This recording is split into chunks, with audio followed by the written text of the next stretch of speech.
Ada nggak sih HP 1 jutaan yang punya layar besar, baterai besar, RAM besar? Hmm.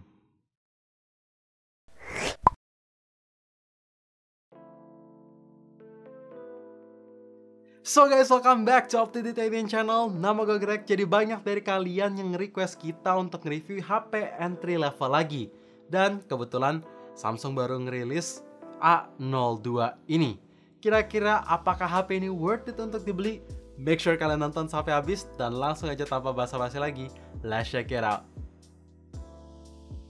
HP ini punya ukuran layar yang semakin besar kalau mau dibandingin sama Samsung A01 kemarin, yaitu menjadi 6,5 inch yang cocok banget untuk dipakai sekolah online, nonton, main game, ataupun kebutuhan setiap hari kalian udah lebih dari cukup. Apalagi dalam segi kualitas layarnya menurut gua surprisingly ini bagus. Panel layar TFT-PLS LCD-nya masih punya warna yang bagus dan kualitas layar HD Plus-nya masih cukup tajam untuk penggunaan setiap hari. Oh ya, untuk desain menggunakan Infinity V display yang memang bezelnya masih berasa, tapi untuk kelas entry level ini udah kekinian sih. Bahan material back cover sama frame-nya itu terbuat dari fully polycarbonate, dan untuk desain harus gue bilang ini unik dan kelihatan keren sih, karena ada garis-garis melintang ke samping plus ada tekstur bercak-bercak putih untuk warna abu-abunya, jadi makin kelihatan keren.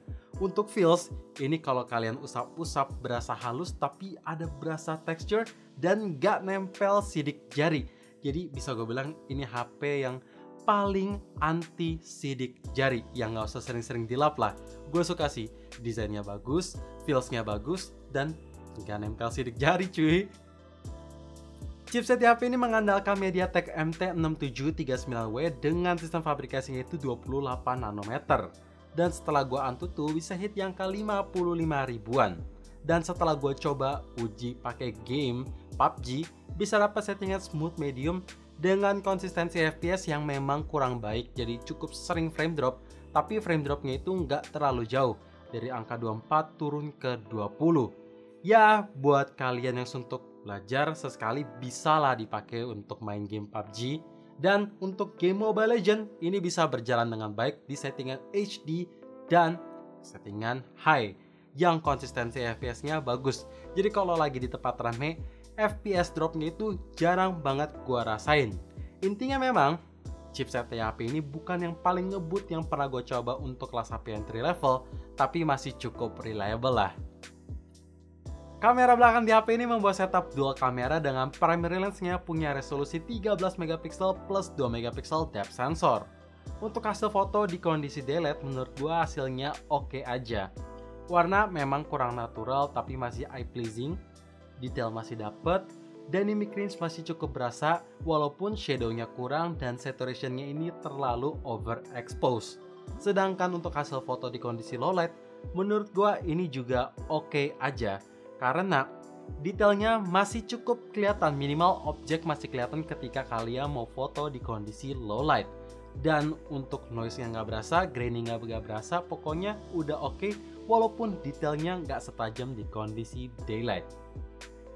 HP ini cuma punya satu varian yang masuk di Indonesia, tapi dalam soal RAM-nya ada peningkatan kalau mau dibandingin sama Samsung A01 kemarin.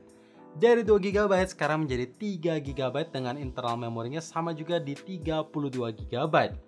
Untuk multitasking jelas, aplikasi yang running di background bisa semakin banyak. Dalam pengujian gua, aplikasi yang nggak perlu nunggu loading ulang selama belum ditutup, max bisa 5. Tapi kalau ada game, ya beda ceritanya. Tergantung gamenya. Kalau misalkan PUBG itu bisa 2 aplikasi lainnya. Jadi total 3 aplikasi bisa running secara bersamaan tanpa harus nunggu loading ulang. Ya memang multitasking di HP ini tuh masih agak rada patah-patah karena teknologi RAM-nya belum menggunakan LPDDR4X dan internal memorinya masih menggunakan eMMC 5.1. Tapi yang penting aplikasi yang running di background bisa cukup banyak, ada kemajuan lah. Software di HP ini run di Android 10 dengan tampilan antarmuka menggunakan One UI Core 2.5. Jadi HP ini menggunakan One UI versi Lite-nya sehingga bisa lebih enteng gak berat. Ya walaupun ada trade-off. gak bisa install aplikasi Good Lock, Nice Lock, gak bisa ada secure folder, dan gak ada Bixby Assistant. Walaupun ya gue gak terlalu pakai sih, gue lebih demen Google Assistant, tapi ya gak ada aja. Sisanya sama seperti One UI yang kenal. Yang penting kan tampilannya easy to use, banyak fiturnya, dan ya bisa customizable lah. Kapasitas baterai di HP ini dapat peningkatan yang sangat major.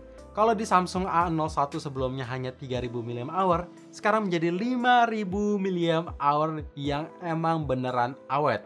Dipakai pemakaian intens kayak nonton YouTube, scrolling Instagram, dan main PUBG, bisa dapat screen on time 10 jam 46 menit dengan standby-nya bisa nyentuh 1 harian lebih. Jadi gokil banget. Kalau misalkan kalian pakai lebih santai, mungkin bisa lebih awet. Tapi intinya, kalau mau dipakai dari pagi sampai malam, dalam sekali ngecharge, bisa banget. Expansion di HP ini masih membawa triple slot tray, artinya tidak ada batasan untuk mengupgrade. Dalam arti kata, kalian bisa taruh 2 nomor bersamaan, plus nambahin external memory menggunakan microSD yang support sampai 1 TB. Jadi buat kalian yang ngerasa kapasitas internal memori 32 GB kurang cukup, ya tinggal beli microSD aja. Udah lebih dari cukup. Oke guys, jadi kalian udah lihat kelebihan-kelebihan yang ada di Samsung A02. Hal yang paling menonjol ketika kita compare sama Samsung A01 sebelumnya ada di ukuran layar yang semakin besar, baterainya makin besar, dan kapasitas RAM yang dapat peningkatan cukup berasa. Jadi karena HP ini juga tidak sempurna, langsung aja akan gue bahas kekurangan pertama. Sangat disayangkan kalau port charger di HP ini masih menggunakan micro USB belum Type-C, padahal HP ini keluar di awal tahun 2021. Jadi kurang kekinian dan gak bisa colok bolak-balik. Gue berharap semoga di nextnya Samsung bisa bawa port Type-C even ke HP kelas 1 jutaan mereka. Oh ya, buat kalian yang penasaran, untuk ngisi kapasitas baterai 5000 mAh dari angka 0 sampai 100% makan waktu berapa lama? Jawabannya di 3 jam 5 menit yang memang masih takes time banget. Sistem unlock di HP ini sayang banget masih belum punya sensor sidik jari, dan untuk masukin pin password pattern itu cukup takes time ketika lagi buru-buru. Semoga di next sensor sidik jari bisa tersedia, karena kan lebih enak, tinggal sekali tap langsung masuk tanpa ribet-ribet, convenient dan efisien lah. First impression pas pertama kali gue pegang HP ini, selain desainnya yang keren, ada di bagian fisiknya. Ini menurut gue masih tebal dan berat. Beratnya itu kayak HP-HP yang punya kapasitas baterai 6000 mAh. Padahal kapasitas baterai di HP ini kan 5000 mAh dan menggunakan fully polycarbonate. Gue berharap semoga di next Samsung bisa kecilin dan tipisin HP ini sehingga lebih enak aja digunain pakai satu tangan. Walaupun sering dipakai ya makin kebiasa juga sih. So guys, itu dia video review Samsung A02 selama 1 minggu pemakaian versi up-to-date IDN. Jadi dengan harga Rp1.499.000, HP ini cocok buat siapa? Jawabannya cocok buat kalian para pelajar yang lagi cari smartphone murah, dan buat kalian para orang tua yang lagi mau belajar pindah ke smartphone, ya jawabannya ini cocok banget. So thank you for watching, jangan lupa like dan subscribe channel ini sekaligus nyalain notifikasinya juga supaya kalian tahu kapan video baru diupload. And as always, stay safe, stay healthy, dan stay updated with up to date.